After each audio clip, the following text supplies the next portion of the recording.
a concept that we're just trying out right now. It's called A Couple Guys on a Rock. Is that camera? Yeah, that camera's going too. Looks like it. We're a couple dudes sitting on a rock right now. We're live from Toro Canyon in right near Santa Barbara. I guess probably Carp, probably. Yeah, Carpinteria.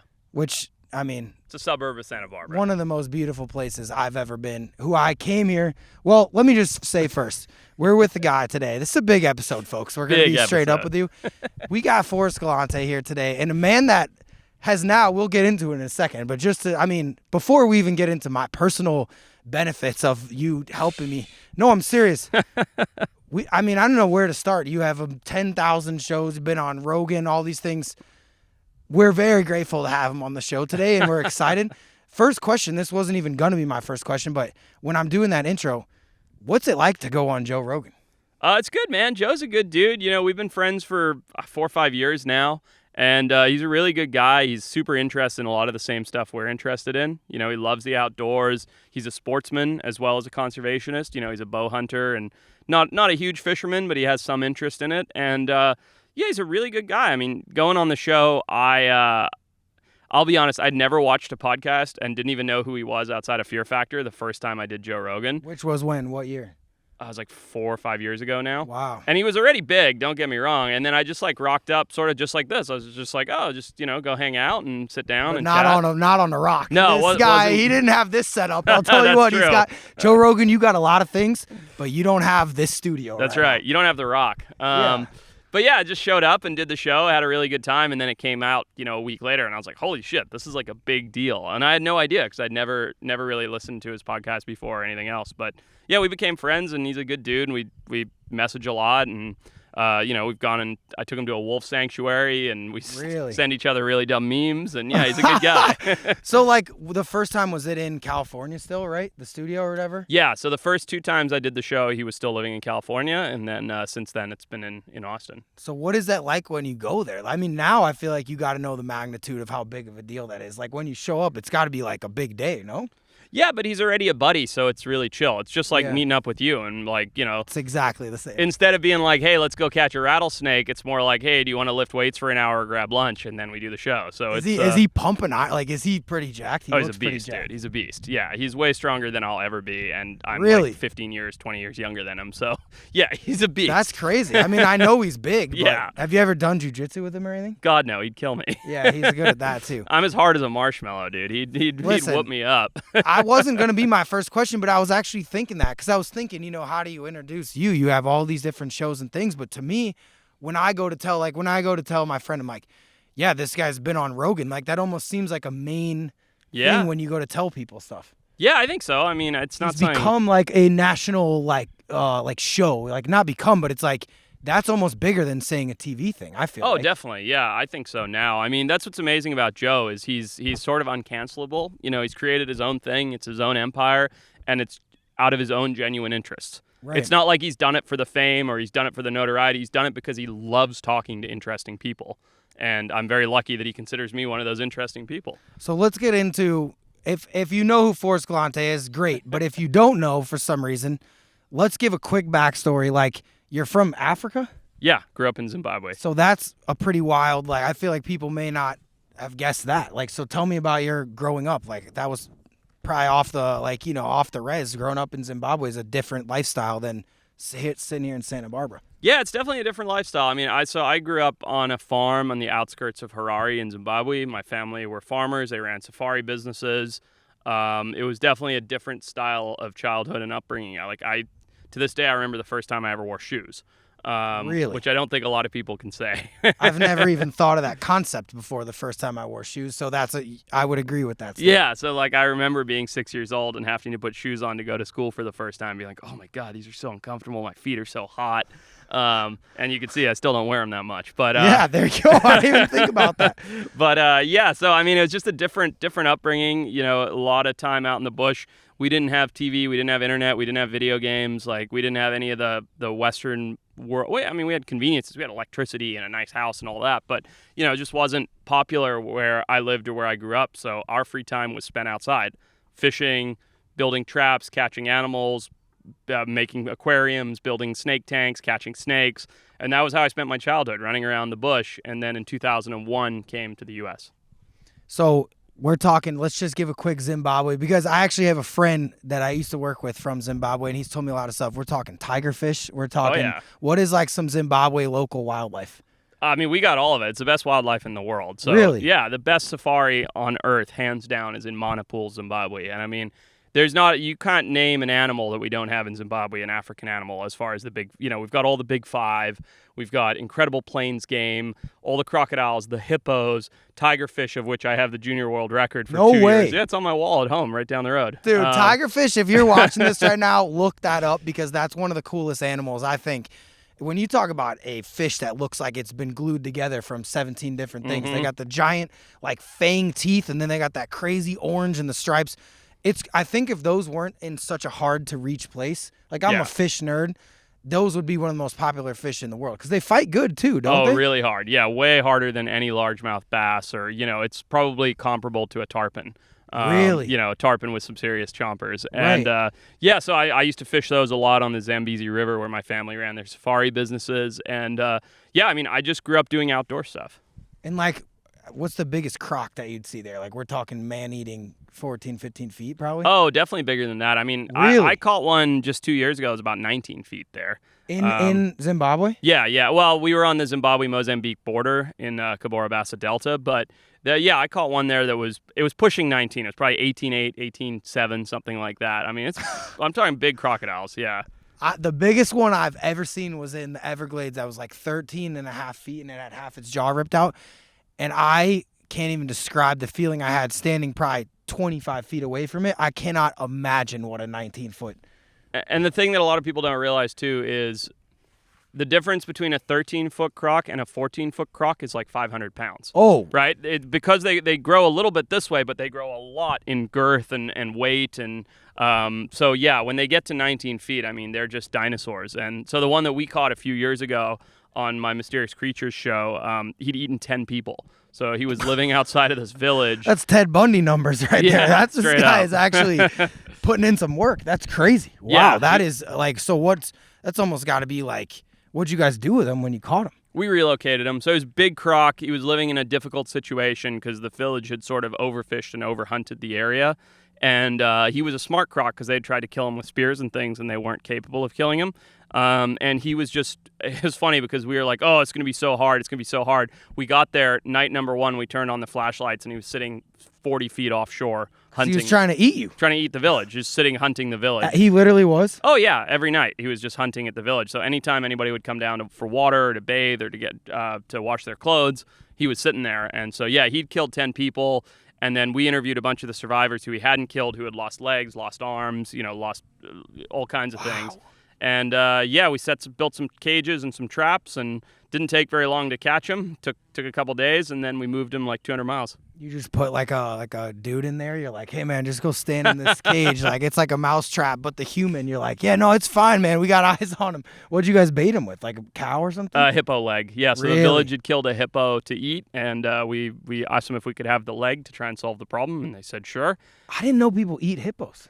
Well, that's the problem. Is like the poverty in that part of the world is so extreme. They eat everything, and when they eat everything, the crocodiles resort to eating what's left, which a lot of the time is just people. So that's how many animals? I mean, I know that it's pretty rare. Like a lot of times when an animal attacks a human, it's either defensive or it's like a mistake. Like a shark might mistake it. Like how many animals? I'm trying to think. That croc is actively having a food source as people. Yeah, so they say there's only 3 animals that actively hunt people. Can I guess? Yeah, go for it. Polar bear? Uh-huh. Croc, and then I'm trying to think of what the last one would be. Maybe actively hunt people. Mm-hmm. Can you give me a continent? India. Oh, the tiger. Mm-hmm. Okay, wow. That's really cool. Wow. Yeah. So those are the 3 but polar bears, that's probably like pretty rare, right? I mean, all of them are relatively rare except for crocodiles, but all of them will actively choose to seek out people as prey items, as opposed to like a lion or a shark, which are not actually hunting people. They'll make a mistake. They'll eat someone once in a while, but they're not actively hunting people, whereas the other 3 will choose to hunt humans. That is crazy. That is some pretty chilling stuff. When you say he was sitting there waiting, so like people were just going out to wash clothes and then he would actively go up and like that. I feel like that's hard for a lot of people to comprehend that an animal, because the highest thing on the food chain in most of everywhere that we go. So it's like that's got to be a pretty weird thing, like almost spooky when you're there, right?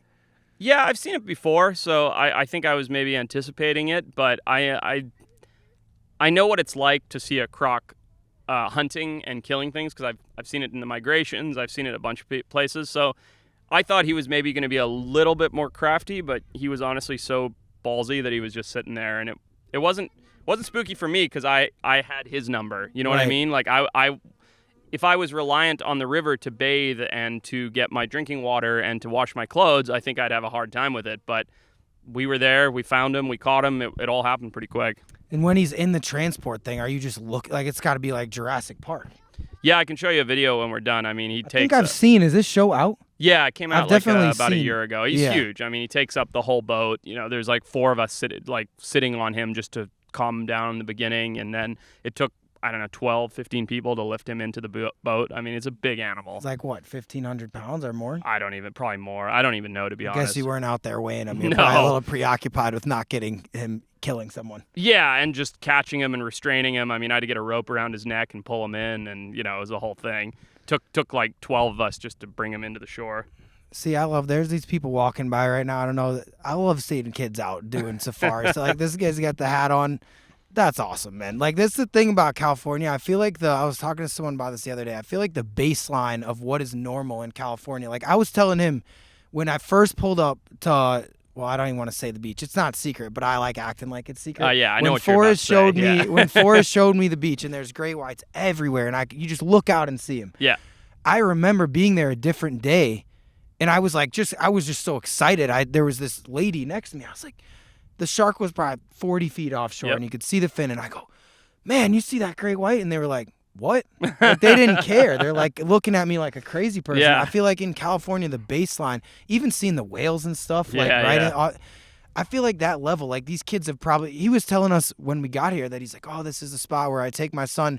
Well, I don't even want to say this because it's going to make me look bad, but he's like, oh, this is a spot where I go to take my 4-year-old son to catch rattlesnakes, which we're going to edit that out. When you see me with the rattlesnake, it'll be a dangerous spot that no one's ever been.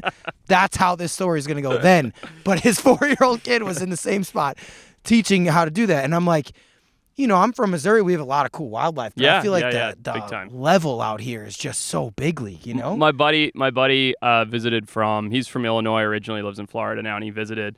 And I was working for a day, so he's like, I'm just going to go for a hike or whatever. And I get back home, he's sitting on my couch. I'm like, Adam, how's your hike? He's like, dude, California's the weirdest fucking place. And I'm like, why? Yeah.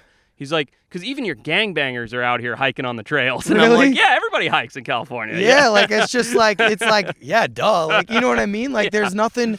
And, like, when I came out here, I thought I'm reinventing the wheel doing some of this stuff. It's like you see a 4-year-old kid doing the same thing. It's like, damn, I just think that's a certain level of what's normal. Or like seeing those sharks. I was telling him the whole drive up, I'm like, dude, I went to this beach 50 days in a row, and I saw a great white within 5 minutes, 50 days in a row. Yeah. And we pull up. I'm building it up. He's acting like we're going to get here, and there's going to be like Jaws. There's people.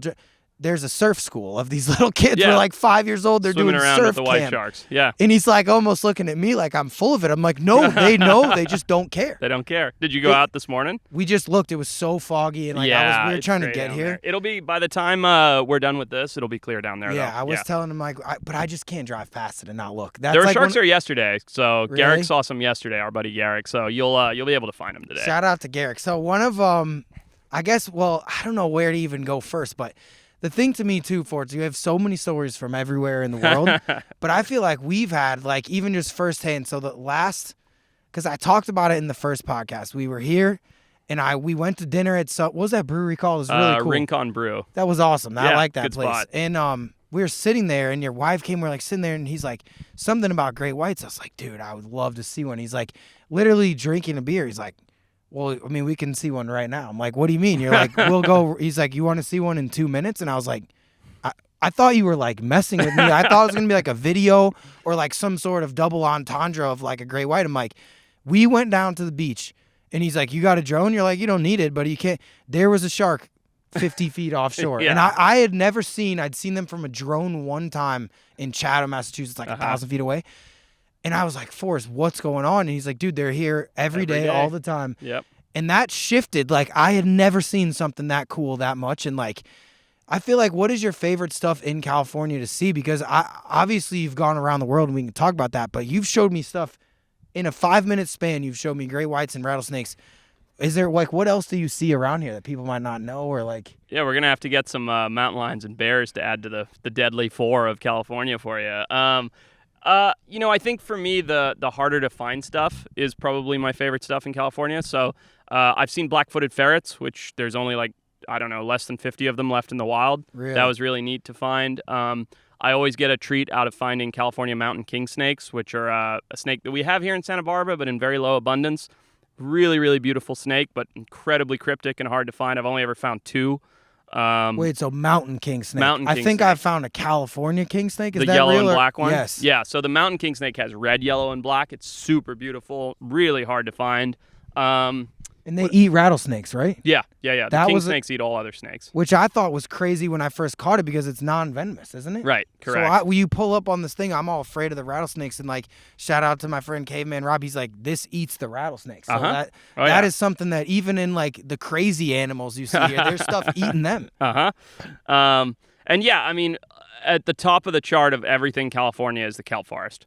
Really? It doesn't compare. I mean, I'm lucky I've got to dive all over the world, incredible coral reefs and beautiful tropical paradises, cold Arctic oceans, you name it.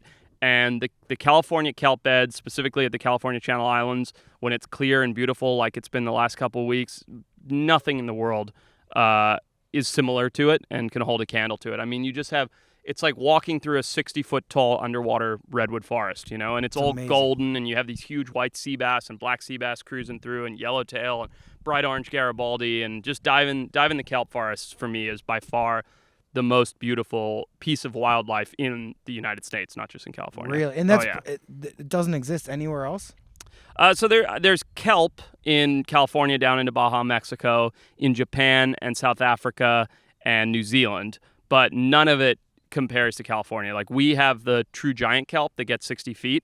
And I just did a show in South Africa. We just filmed in February in the kelp forest there. Actually, when's this coming out? Like, in the next few days? Next week, I'd say. Great. Well, today, people.com will announce our new show, which is my team and I, and with me as the face, have taken over Alien Sharks, which was a very successful franchise for a while. That's awesome. Yeah, it's cool. And so the first episode is called Alien Sharks Strange New Worlds, and it takes place in South Africa, diving in their kelp forests. And that's a very long way of saying I finally got enough time to spend in the second largest kelp forest, which is the South African kelp forest, which only grows to like 40 feet instead of 70 and 80 like ours. Pretty spectacular. And their abundance of sharks is unbelievable. Like, we have some nice little sharks here, but there we've got these like 40 striped pajama sharks coming in. I'm tickling them. They're like nuzzling in my armpit. These incredible puff adder shy sharks and brown dark shy sharks. And yeah, that was pretty epic, but still not as good as California. Really? Yeah, California's really got just it. for a second, and I don't know. See, the thing about doing a podcast, and Forrest has his podcast as well, we can talk about, but it's sometimes you got it. Like, I know it's Forrest Galante. We got to get all the stuff people want to hear about your crazy things, but I got it. It's also my podcast. Yeah, dude. So good. I want to talk about sharks. Like, For dude, sure, tell me me too. this guy. Like, it's rare that I get to meet someone because I'm obsessed with sharks. Yeah. And it's rare that I get to be a nerd with, because, a lot of people like sharks, but they may not be a shark nerd. Sure. I love talking to shark nerds. I'm here so for you. So tell me your wildest, most alien, like, and I don't know what you can say from the show, but yeah, you're good. Tell me your like, so you said pajama sharks, the adder sharks, like, tell me other stuff in South Africa. Like, what kind of weird sharks are you seeing there? Yeah, I mean, so the whole point of our show was alien sharks, looking at like the weirdest and most unusual sharks.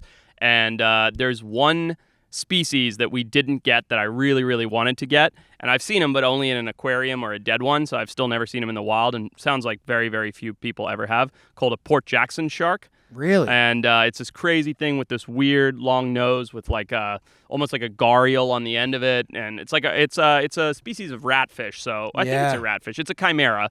And it's just the weirdest looking shark. And so, what pisses me off the most when I go to a place like South Africa and I've got this checklist and we hit every single shark on that checklist plus a bunch of species I wasn't accounting for, but missed that one. Yeah. So now that's all I'm interested in is going back and getting that one. Now you get to go back. Yeah, exactly. But no, we got some really cool stuff. Critically endangered white-spotted wedgefish, which I caught from shore, and we put a tag in and re-released, which is like a big guitar shark.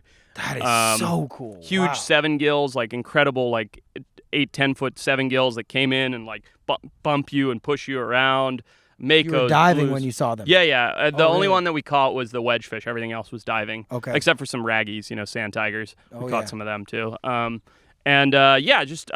level of endemism of sharks in South Africa is incredible. Like there's just so many species you can see there. It's really epic. And why is that, you think?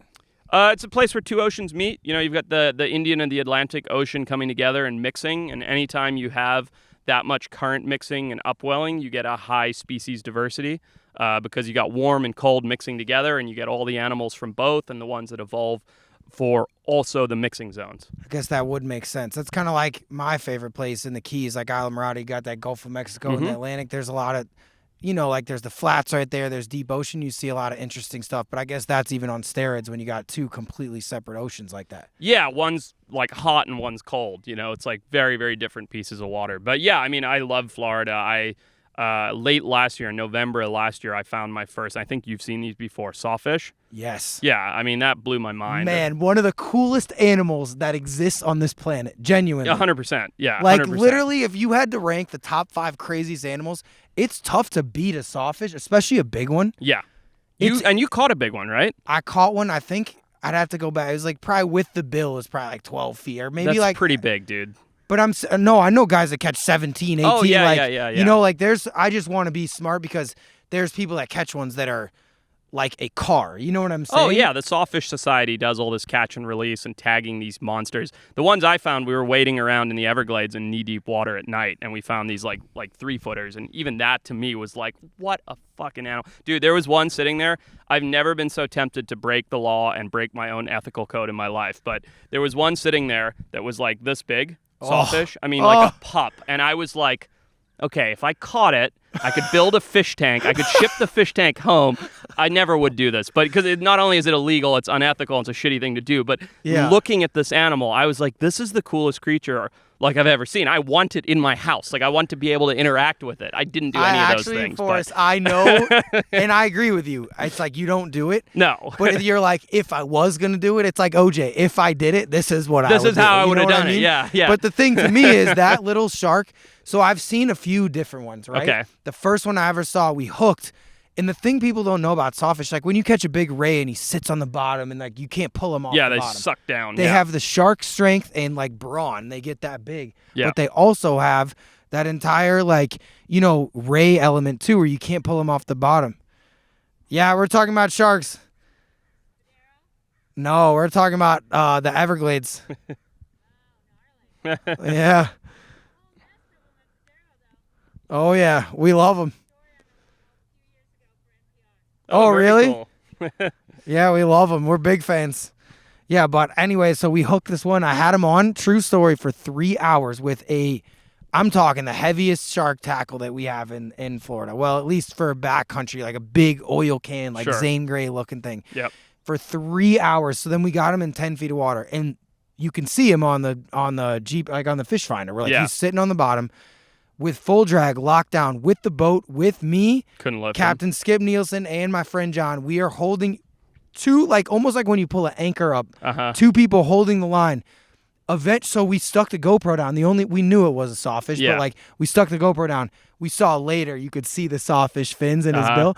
We leaned on him for probably 30 minutes, and the hook straightened out completely straight. Oh, no. Never saw him other than the GoPro. So that was my first thing. And I'm like, my friend, Skip, one of my favorite dudes in the world, he told me, he's like, because I want a giant one. I'm like, I want, we're the kind of guys where we want to see. He goes, no, you don't. You'll never see him. And he's right. We could have leaned on that thing for 8 more hours. He goes, you can sit here all day if you want, but I know it's not going to make a difference. Doesn't come up off the bottom. They're infinitely strong. Yeah. Isn't that crazy? You got to go put someone in the water and slap its tail so he runs. It's like they're literally like superhuman. And then when they come up, the first time I saw one was a little smaller than that. Yeah. And he comes up, I was hoping it was because we're filming and all this stuff.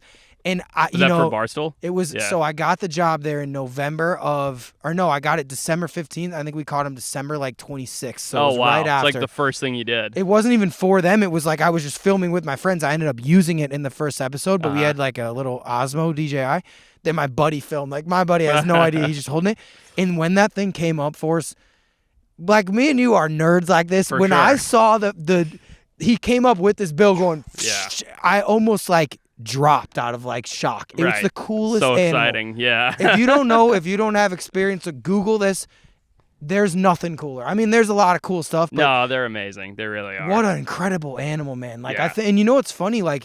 So they are coming back somewhat, right? They're doing a little better. It sounds like the green sawfish are doing pretty well in South Florida. I mean, it's not something I'm very closely connected to, but it sounds like the conservation management is going pretty well overall. But they're still critically endangered. There's not a lot of them. But it seems like even if we're here, it seems like it may be flattening a little, which is encouraging. And I could be wrong, but that's just from what I read about. Yeah, no, I think you're right.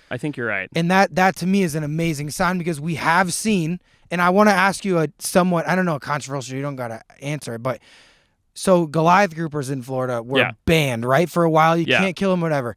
And they've come back amazing. And as for me, I don't even really eat fish, which people probably going to make fun of me for.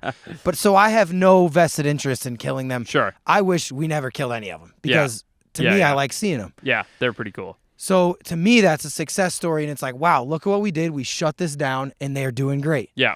So with sharks, a lot of the long lining in Florida, and once again, I don't know if you're up on this, I don't know, but for me, I'm a shark nerd. I love them. I wish that it was illegal to kill them everywhere in the world, right? Mm-hmm.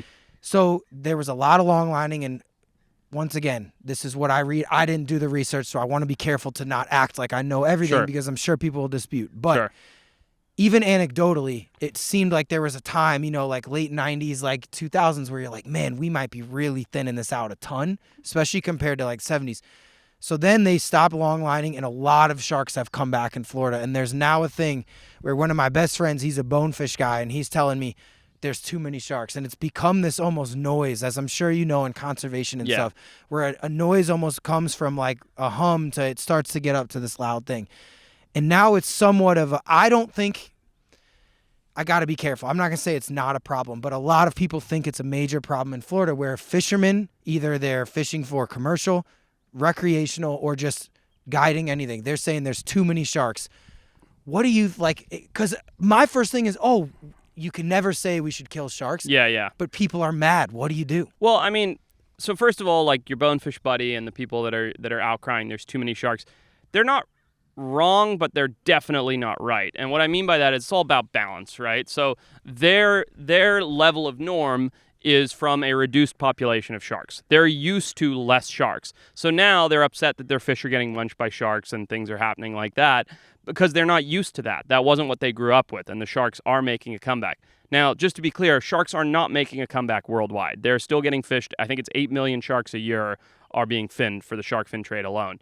They've done really well by legalizing long lining in the Gulf and places in Florida, and that's helped with our local shark populations. And you've seen it here. We were talking about the white shark population here, rebounded very healthily, and it's awesome to see that. But, there's a thing called the predator-prey dynamic, which is what happens is if you're hammering predators and then you stop hammering them, stop killing them, they spike, right? And when they spike, the prey drops down. And so you end up with the cyclical pattern that goes like this. And eventually it levels off. So you have predators, prey, and the populations, right? So predators shoot up, prey shoots down. Then there's too many predators die off, prey starts to rebound. And so eventually it'll level off again. The problem is maybe there's too many sharks, but culling them is not the answer. Killing them is not the answer. I agree. Yeah, the answer is to let nature do its thing, and over time it will level out. It's not going to level out tomorrow. It's not going to level out next year. It's going to take a few cycles until the predator-prey equation reaches a balance. Now, the other issue is the fishing, right? And it's 99.99% of the time it's commercial and not recreational fishing that's the problem. Recreational fishing is a drop in the bucket. You mean as far as them being killed? The populations of fish. So right. Yeah. If you take away all the sharks' food, that's a problem, right? And things won't balance out. So if you have way too many sharks, not enough food, it's hard for things to balance out. So the problem is the commercial fish harvest and the commercial shark harvest in general. if there was a way, and this is incredibly unrealistic, and I like to consider myself a realist, there was a way to eliminate commercial shark fishing, finning, and commercial fishing globally, the oceans would recover dramatically, and the sharks wouldn't need to eat fishermen's catch. So people aren't wrong, because there are a lot of sharks. They are eating their catch, but culling them, saying there's too many, saying you should kill sharks. And I've seen those things in Florida, those shark killing tournaments and stuff. It's getting like to a point, because I live there right now. Yeah. And here's the thing I want to be very clear about. I am a shark obsessive. Like, I would say we could, like, if it was humans or sharks, I'd probably be like, let's take the sharks. So I'm admitting my bias. Number two, I have a lot of friends that may not be as obsessed with sharks as me that want to fish. Like, I'm telling you, my best friend, he's like, they're eating my bonefish. So I'm not saying that they don't have a perspective. I totally get their bias where they're like, every fish we hook, it's all I'm saying is, whether I agree with it or not, the social element, you cannot argue, it's there. People are really mad, and there's a lot of people that I interact with on a daily basis that they're convinced. They're like, we need to do something about it. The other thing too that I first of all, even when Forrest started talking, I'm like, I should have called you a year ago, because I've been having these arguments, and now I'm like, I knew that I had a point, but you put it in great words. But the thing to me is, he says, well, man, his argument is, because they're not, some people are idiots saying there's too many, let's kill all of them. Those people I think I'm never going to find a common ground with. My friend is like, I love sharks. He says it's a mixture of protections, right? So if certain fish are being overfished way too much and the sharks are being protected, he's like, it's not fair. Like, certain populations don't have a chance, whereas the sharks are completely protected. And then it's like if you gave the sharks like Kevlar vests, and then the fish are sitting there and they're shooting at each other, well, one side's getting lit up because they don't have anything. And I'm like, okay, so in my opinion, then that means protect more of the game fish. Exactly right. And that's basically what I was trying to say, which is that the populations of all the species need to be managed, and then it levels off, which is not the current case. You know, there's too much commercial fishing for certain species, and it's just hammering them. But on a global scale, like, the U.S. is doing a pretty good job. When you compare it to other places in the world, places like the Mediterranean or Southeast Asia, where there's just no fish or sharks left. Really? It's that bad? Oh, it's that bad. And I don't care if people say it's biased or not when I say it. I mean, all you have to do is go and dive there. It's horrific. There's little gems, where there's protected marine areas that are great. But on a whole, like, those oceans are hammered. There's nothing left. There's no game fish. There's no sharks. And if we don't manage our populations correctly, that will be the case ultimately, no matter what. You know what's crazy? They say that it would take 9 years for the ocean to rebound to 99% health. So if we stopped all fishing for 9 years, we'd have the most insane numbers of fish and sharks imaginable, back like our ancestors used to have, where they'd pull in boats full of cod and boats full of tuna and all these things. And that's all it would take is 9 years, because the ocean is so reproductively successful that if we just chilled out on the pressure for a little bit, things can bounce back. So I don't think that's realistic to say that we're going to stop fishing for 9 years, but if we just sort of pulled back on the throttle a little bit, it would make a huge difference. See, it's interesting you say that, and I think it's fascinating, because one thing I was gonna say as well, I like when you say you're a realist, because there's a lot of times that, people will sit there and say, oh, well, you should do that. Like, I think a lot of people lose an audience when they say we should just ban this or do this. Like, I think one thing that's interesting about you is you exist in both worlds of, you see the firsthand stuff, you also see the realistic of, like, and I think that's a perspective where I have friends that are like, they don't give a shit. They'll catch 50, kill 1 million fish in a day. And then I have friends that are like, don't ever drink out of a plastic water bottle. Like, I see both sides of it, and I see both. But one thing you said, like, for instance, you know how mahi-mahi grow like an inch a week or whatever? And I was like, man, if we banned, and this is once again in concept, if we banned taking all mahi for 2 years, people would be catching records. It'd be insane in Florida. And the thing to me is, what you said about 9 years sounds insane. Like, it's like people, because I also don't eat fish, I'm not benefiting from it. But if we said, hey, globally 3 years, like, maybe it's a middle ground. It's like, it feels like it would have this crazy impact. Like, would that even be, like, say that it was 75%, like, throttled down? Do you think there would be, like, billions of dollars lost as far as people losing their stuff? Or, like, is there a level where we could get to that realistically, or no? I mean, I don't know, because I'm not an economist, but I think that the amount of money that fisheries and things would make after the rebound would be way greater than the amount of people struggling for it now, right? So what I mean by that is, imagine you didn't fish eastern bluefin for 3 years, and then you came back, all those bluefin boats would only have to run 5 miles out instead of 50 miles out into the Gulf, and they'd be catching 1,000-pound tuna instead of running 50 miles out and getting 200-pounders. It's just such an interesting thing because to me, I think about, okay, what was the ocean like? Like, because I'm a big Zane Grey guy. I'm a big, like, in Islamorada, where my favorite place on earth, there's all these legends, and you see the picture. Dude, they used to kill tarpon just to dump off the thing just for a picture. And they're catching 150, 200-pound fish. Mm-hmm. And it's just so interesting to me because as a person that I would rather see that, it's like, man, imagine what it would be like if we just did that for 5 years, 10 years. But I understand there's people that are like, this is how I make a living. It's a very interesting... 80% of the world's protein comes from the ocean, or maybe 90, but it's some incredible amount. Especially in those regions, too, Yeah, right? I mean, here it's not as much. Americans eat red meat, but globally it's like 80 or 90% of the world's protein consumption comes from the ocean, or at least from water, from fish. So, like, it's not realistic. It's just an interesting statistic that the ocean would heal itself that quickly if it were left alone a little bit. And also, like, when it comes to the Goliath grouper thing, or even what I've seen with some of the shark things, to me, I'm like, it seems like this is a strategy that, like, the reason why I get defensive about it, we don't got to keep going on super long about it, but it's a touchy subject to me because I love Florida. I love its why the elements of Florida to me, and I know we were talking about how crazy California is. To me, Florida is the only place. I guess Montana too is pretty crazy, but that Everglades and those ecosystems to me is like the Wild West. It's the jungle of, like, you can see the craziest stuff. And I get defensive because I love that there's so many sharks and crazy things there where it doesn't exist like in anywhere else that I've been, where you have that element of, like, it feels like Jurassic Park. So to me, we overcorrected too much where it's like they're doing really good. I would rather leave it than think that humans are going to accurately cull down to a level. It just seems like it's not. It just seems crazy to me. That doesn't seem like a realistic thing that's going to happen. But when people are mad, it's tough to reason. You know what I mean? Definitely. Yeah, and like the other thing too is people will say, this is the last thing. I don't want to fixate on it. You're good. But like my friend will say, they're eating the bonefish. I'm like, why are we catching? If you really love bonefish so much, let them be. Like, because people would say that with sharks. Like, if you go and screw with the great white here, they say, why are you messing with them? Let them live. Right. If you really want bonefish to thrive and all this stuff, it's like you're kind of causing them to get eaten at times. And I know it's my favorite thing in the world to catch sharks. So it's like, if people want, and let them go, just for the record. But it's like, I just like looking at them. Yeah.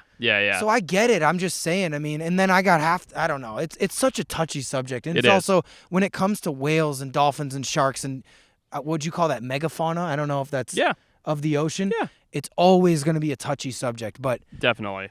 I'm glad to get your perspective on that because I think that both. Yeah. Okay, sorry. We just changed batteries. We're back. I like how raw this is. You're like, we just changed batteries. Here we go. That's the show. I mean, the deal. There's no secrets because it is what it is. So what was like that feeling like the first time that you went? Because like obviously you've done it a lot now. It's probably shifted your perspective. The first time that you went deep in the Amazon or Papua New Guinea and you're like, we are in the middle of literally not even nowhere. Like you're so far past what any person could like ever imagine going to. Yeah. What is that feeling like when you first get out there? Well, I grew up sort of doing it. You know, my mom used to collect artifacts from like uncontacted tribes all around Africa, and we had a little bush plane. So when I was a kid, we used to like on a Friday, she'd pick us up from school. We'd go to the farm where we had like a strip, you know, and jump in her tiny little Cessna plane.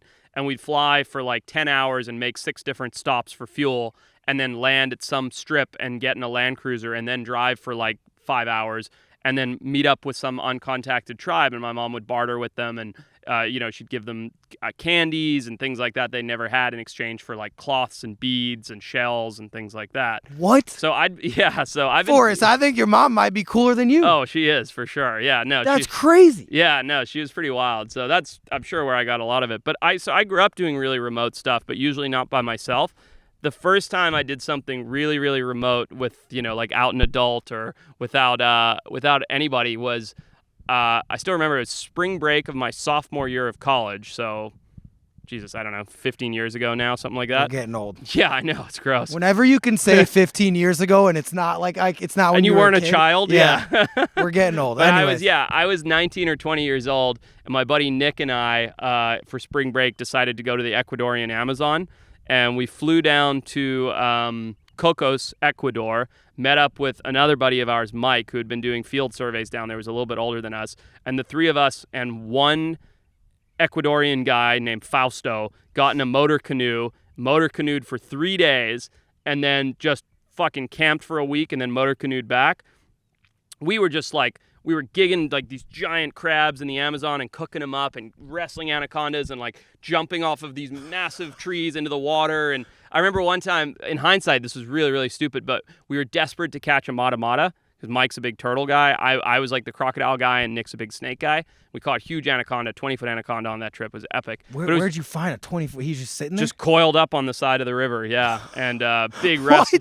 Big wrestle, ended up in the water, all three of us. He was wrapping Nick up because Nick grabbed him. It was epic. But yeah, but I remember we were desperate to catch a mata-mata turtle. So it was a river that we were on, right? These like all these like pools and rivers. So we're like, Fausto, just drive us 2 miles up the river.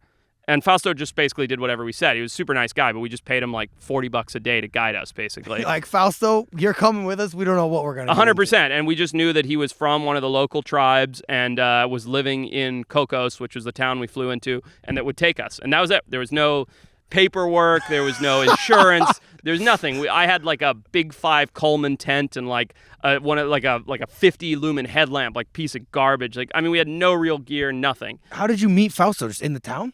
Yeah, Mike went there like 3 days before we got there and like was talking to people, and Fausto was like, "Yeah, I'll take you for $50 a day." And you're like, "All right, yeah, here he is." Done. And Wow. and so we tell Fausto, we're like, drive us like 2 miles upriver and then drop us off, and we'll float back to camp. This is a river in the Amazon that is full of piranhas, candiru, anacondas, caiman, jaguar, everything. And Fausto, being Fausto, who like didn't say no to anything, was like, okay. So he literally just drives us 2 miles up the river. We jump out into this like muddy brown water, and then he just pulls away with the motor canoe and zips back to camp. And for 2.5 hours, we just floated down the river looking for mata-matas and caimans. With your body? Yeah, just floating, just literally swimming. Like, you could walk a little bit, and then you'd swim a little bit, and then, it'd be too deep, and you just float down the river with the current looking for mata-matas and catching caiman. And then I got, like, as a 30-something-year-old now, I look back on that, and I was like, Jesus Christ, like, if my 19-year-old kid just got dumped in a river in the Amazon and the canoe pulled away and he floated by swimming for 2 hours with nobody for 150 miles except for Fausto, I'd be very, very angry at him. From the sounds of Fausto, he might not have been that concerned anyway. No, he didn't give a shit. He was just like, whatever you want. If you got eaten, he'd be like, oh, I'm going back to town. 100%. Yeah, he didn't care. What do you think Fausto's doing right now? I have no idea, man. He was a good guy, though. He was tiny. He was like 4'9", little Amazonian guy, super unbelievable athlete. Like, we like really? Yeah, because I mean, not that we were like playing football with the guy, but we were like, all right, Fausto, go run a 40. We're gonna time you right now. But like, we were like, okay, like we want to get like hunt stuff to eat, so we just go into the jungle, and this guy would climb like 60 feet up a tree like nothing, just scaling it barefoot, and then go up there and like pick palm grubs out of there and like bring down these fat juicy grubs, and we'd eat them. Or like bugs. Yeah, bugs. Or like do giant like triple backflips off of trees into the water, or like like I'm like pretty strong guy. I work out every day. This guy would like lift the canoe up over sunken trees, and he's like 4'9", and it was just just like one of those doesn't make sense people. Almost. Yeah, just an amazing person, super cool. I Didn't feel give a shit what we did. That's going to be an interesting thing about your life, because you've been to so many of these really remote places, and probably there's been a lot of different Fausto figures over the years that you probably just, never have contact with them again? Yeah, I mean, the guy didn't have a cell phone, doesn't have an email. So There's it's like no you contact, spend this intimate time with this guy in a dangerous, crazy situation, and then you just go about your ways. Never seen him again. I have 150 plus photos of him and I smiling at camp, eating grubs, cooking piranha, wrestling anacondas. Oh, I got a crazy story about that. And let's hear it. Yeah, never see him again. Doesn't have an email, didn't have a cell phone, You think if you went down there and you're like, I'm looking for Fausto? Like, I bet we could find him. Really? I mean, it wasn't a big town. Maybe not, They're probably like, Fausto got eaten. But that's it. Fausto climbed up a tree 60 feet and fell down one day because some guy told him to do it and he can't say no. So I don't believe in like, I'm a scientist by trade. I'm a wildlife biologist. I don't really believe in spookies and ooga boogas and stuff. But Fausto, this was pretty interesting. So we're camping, and our number one goal for the trip's a big anaconda. We had another buddy, Brian Suson, who went down there. He spent like 3 weeks in the Amazon, never found a big anaconda, and our number one goal, we only had a week, was to find a big anaconda, like a 20-foot anaconda. Really hard to do. There's not a lot of those big snakes. They're hard to find. They're cryptic, whatever. And again, we're 19 years old. So we tell Fausto, we're like, we got to catch a big anaconda. We got to catch a big anaconda. He's like, okay. You know, I've only ever seen a handful. Like, probably not going to happen. And then one night, we're sitting out at camp, and it's just, you know, it's literally just, we pull into the jungle, he just hacks some stuff flat and put up our tents. We're sitting at camp, and he looks up, looks at the stars. There's like a little bit of thunder in the distance. And he goes, I think tomorrow, anaconda. We're like, really? He's like, yeah, you see the stars, you see the lightning. I think tomorrow, anaconda. Come on. I swear to God. So we're like, okay, Fausto. You know, we've been looking every day. We've been in the same piece of jungle for like 6 days already. And goes to bed, wakes up in the morning. He goes, you smell that rain? You smell the rain? He says, I think today, anaconda. We're like, come on, Fausto. He's like, I see it. He's like telling us like in broken English. He's like, last night in my dreams, I see a woman in a white dress. So today, anaconda. And we're like, okay, you know, like whatever. I'm not shitting you, man. It took about as long as us finding that rattlesnake. Like, we literally got in the motor canoe, drove like 100 feet from camp to set out for the day's hike. And he goes, anaconda, right on the side. Actually, that's not what happened. We got out the boat to then go for the hike. And then, like, literally goes, anaconda. And it's just sitting there, this mass. I mean, it's bigger than this bowl of rocks, like just this, this 20-foot coiled up snake. And how much is that weight? 300 pounds? At 200? least, yeah. I mean, really? the three of us could not pick it up properly. Like, we could barely lift it up, you know. Like, so you're saying it's like, I'm trying to massive. put like bigger than like a tractor tire kind of thing. Oh, like the size of a tractor tire, coiled up, yeah. And what is he doing when you walk up? Is it, so it was female? just sleeping there, just like that rattlesnake was. Yeah. Female, yeah, just like that rattlesnake was. My buddy Mike and I had got out and turned left, and my buddy Nick had gone right as we got out of the canoe. And I, within 10 seconds, found a little fer-de-lance, a little pit viper. Very and Mike, dangerous, right? Yeah, they're venomous, just like dealing with a rattlesnake. And Mike and I are taking photos and like looking at this fer-de-lance. It's like this big. We've seen like 40 of them on the trip so far. And Nick goes, guys, come over here. And we're like, no, we're busy. He's like, guys, get the fuck over here. And we walk around this tree, and this thing's coiled up like the size of a tractor tire. And then we had like a 15-second, maybe like a minute-long debate about who was actually going to do it and how, because you have to get the head, right? And then basically I was like, I want to do it. And Nick was like, fuck you, I found it, I'm doing it. And I was like, fine, you do it. And then he's like, when it starts wrapping me up, make sure you unwrap. And we're like, okay. So he jumps on its head, starts wrapping him up, and Mike and I are grabbing its body and tail and unwrapping while it's wrapping him up. And it didn't take long. She's a big old snake. It took 5 minutes of like wrestling with her. We ended up in the water, and then she sort of relaxed, and yeah. God, that's incredible. So was Fausto like peacocking? Was he like, he's like, I told you guys? No, not at all. He was just like, yeah, I told you today, anaconda. It's another day at the office for Fausto. Yeah, day at the office for Fausto. He's like, boys, when I say there's an anaconda tomorrow, there's an anaconda. 100%. He had the dream about the woman in the white dress. He so knew even at night, he wasn't like saying, I told you so? No. It wasn't an I told you so. It was like a fact. It was like, if I was Fausto, I would have been talking about this for years. Mad shit, yeah, for sure. That's incredible. In the Legend of Fausto, that's I think his number one thing. It was pretty wild. So a big snake like that too, because my buddy Python Cowboy, one of my favorite dudes, he caught a 17-foot python, which is obviously a little different than an anaconda. Like I'm sure anaconda's a lot thicker, right? A lot heavier. So.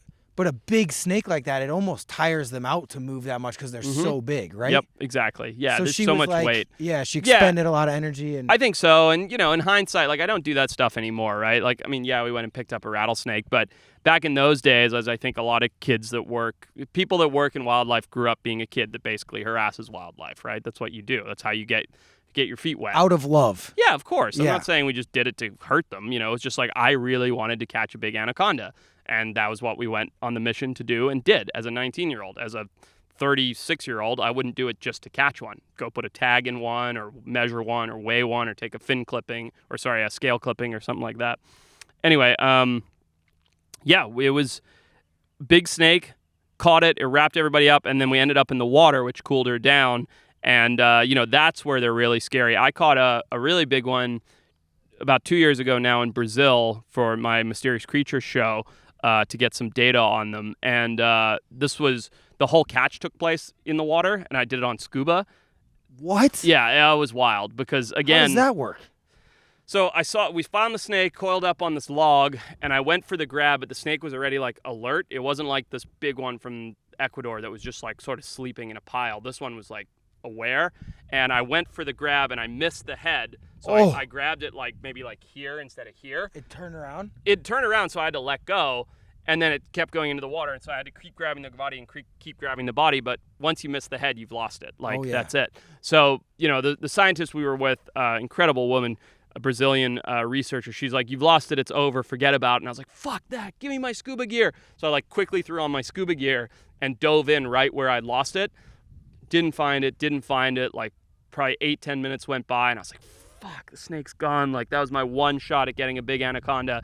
And then all of a sudden, someone on the boat, it might have been my wife, and I remember it was like, snake. And it was swimming under the boat, free swimming, just out in the open. No way. Yeah, and so I just like put my fins on and kicked over as hard as I could and chased the snake, and kept grabbing its body, kept trying to get to its head, but it was lunging underwater, and its mouth was this big, it's like big fucking snake. Oh my. And eventually it had to come up for air. So I forgot about that. Yeah, because they breathe air. So it came up for air and put its head on the bank, and I managed to quickly wrestle my scuba gear off and grab its head, and then, we had it under control. So you were just kind of following it the whole time? Following it underwater. I just couldn't lose sight of it, And the problem is they can go up under the reed mats and under the banks, so I had to try and keep directing it away from going up under the banks. And that was the most dangerous part because, the snake wanted to get away, and the researcher needed to get these samples and clippings. And so we just had to keep pushing the snake out from like a spot that we couldn't get to it until it came up to rest. And yeah, it was dicey, but it was super cool just to be in the water with these big Once it gets that breath though, it could be under for what, hour or two? I think 40 minutes, something like that. But Yeah, a long time. Yeah. But it's not just the being under, it's like they're faster, they're stronger, you're trying to deal with this, like, that one was 19-ish feet long thigh muscle, It's just, it was crazy.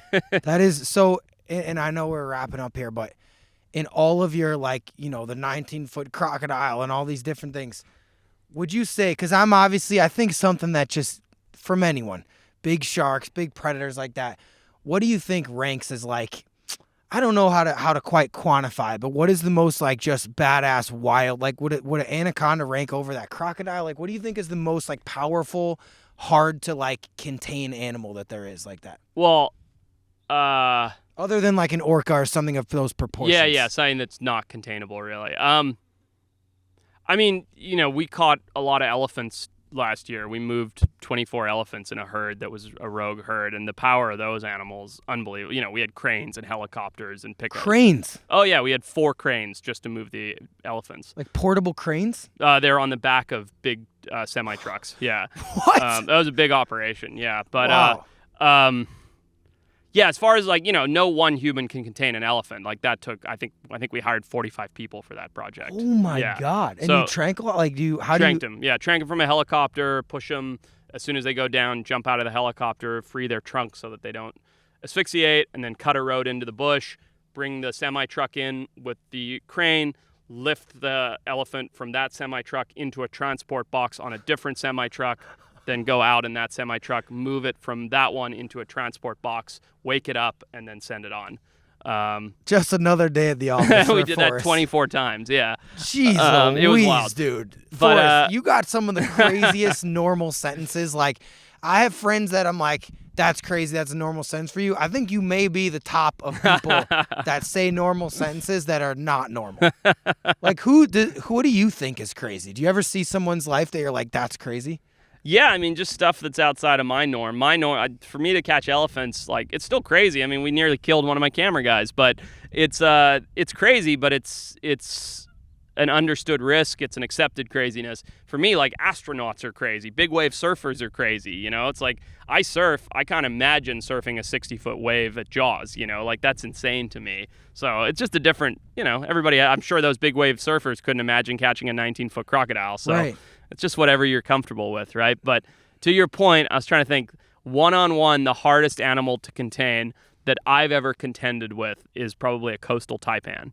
So. Oh, really? Yeah. Just because of that X factor of like there's just zero room for error? Not just that there's zero room for error, the aggression, mambas are pretty bad too, but the aggression and the speed, like, how we held that rattlesnake? You pick it up by the tail, it just sort of sits there and looks at you and is like, you know. Like you have a second to process what it's going to do. Many seconds. Yeah. The taipans and mambas, like you touch the tail and it's whipped around in like an inch from your hand like that, like lightning. Like there's no containing it. Like you could never use a snake hook on one. Like you have to use tongs and restrain it. And both times I've dealt with taipans, I haven't had tongs or a snake hook. I've just had my hands, and I'm like pulling them out, and they're literally climbing up themselves. I mean, I had a taipan go like graze me like that with its mouth open. It missed my hand, but like, you know, just the speed. It's like lightning fast. These wiry like noodles. Yeah. It's not about the strength. You know, like the big animals, whatever, elephants, crocs, anacondas. Like they have all this brute strength and all of that. It's these small lightning fast things that are way harder to deal with. It's so fascinating because people, like, whenever I would catch a shark, people are like, oh, it's so scary. Dude, a big 9-10 foot shark, you could read the newspaper by the time he turns around. Exactly. They're still strong. Exactly. The only shark I've ever been nipped by or bit was a 3.5 foot shark. Yep, same here. You know what I'm saying? Yeah, because lemon shark that was this big. Yeah. Yes, and it's amazing because, like, one thing I think you said, that kind of like unpredictability. Yeah. There's certain animals when you grab a shark, you grab something, and it's like you can kind of sense or feel his body go to move. Mm-hmm. Those snakes like that, it is like a firework. The second you touch it, he's already turned around with no warning. And you have no idea which way they're going to go, how they're going to be. All you know is they're trying to kill you to get away. Yeah. And it's just like there's no control whatsoever. So yeah, for me, it's not the big stuff. It's like trying to restrain something like a taipan or a mamba that is by far harder, more scary, more difficult. I'll take 10 elephants over a mamba any day. Wow. Well, that's interesting. And last question, because I know this kind of falls under the umbrella of just a person that, like, there's very few people for us I get to ask questions that do this kind of stuff. Sure. The Titan submersible and everything that happened with that. What is your experience with submersibles, and what was your thoughts on that whole ordeal? Yeah, so I mean, I know Ocean Gate pretty well. I've been invited on that sub before a couple times. I was invited on that trip. Yeah, and, you know, it was like a loose invite. It wasn't like, hey, okay, you know, let's go. I had to decline it pretty early on. In fact, I haven't told this publicly yet, but I was planning on using that exact submarine in April of next year to do deep water shark surveying. You're going to need a new submarine. Yeah, and so, you know, what are my thoughts on it? Like, it sucks. I think what sucks the most about it is twofold. One is it was incredibly over-sensationalized in the news and overhyped. I mean, people die every single day in bush planes, and you don't see it in the headlines like that, right? I mean, that was everywhere. And the reason being it was billionaires and it was a submarine. But as tragic as it is for the families that lost people and the people that died, the real tragedy is the fact that it will undeniably stifle deep-sea exploration. Yeah. We've just gotten to a point in human history and technology where we're starting to be able to explore the deep sea. We're putting BRUV cameras down deep and looking at the deep sea and learning about the animals down there. And now with this happening, there's going to be all kinds of government problems. There's going to be all kinds of insurance nightmares. Imagine if the Wright brothers had been shut down the first time they crashed an airplane. Right. We probably wouldn't be flying around in airplanes today. And that's what's going to happen to deep sea exploration, right? It's going to get totally stifled by regulation and government because of this disaster. And that, I think, is the biggest tragedy around it. And also, like, just the stigma for anyone trying to do it in the future will be looked at as, like, reckless or whatever. 100%. I think there's a few things. One of the guys had been down there, 35 times? Yeah, I think it was the CEO or the owner or something of Ocean French Gate. guy, the French diver had been down there all those times. So it's like people are saying what idiots these people are. Dude, the exact person that you're talking about had already been there. Right. No, they're not idiots. It's very unfortunate. Like, you know, they're innovative. They're cutting edge. Yes, it was a fucking Game Boy controller or whatever that was powering it. It's not like you can go to Apple and be like, hey, do you have a sub controller? You know, like, of course they were using made up parts and Home Depot parts. I mean, it's, you know, did they do everything right? No, of course, it's obviously and also, not. To but, that you know, point, they were Forrest, trying. when people make fun of the controller and all this stuff, it's also like, let's just be realistic. What else, if they were going to control with something else, it would have been a different version of that same kind of thing. Right. And do you know what I mean? 100%. The point is, like, they were innovative. They were trying to do new things. They were pushing boundaries. I think they should be admired for what they did and not criticized for the fact that they made a mistake. I also think the people making jokes about these stuff, I think it's because everyone hates billionaires, which, okay, people can, I get why. I understand, like, where that public sentiment comes from, Sure. right? I understand where the elements that cause it.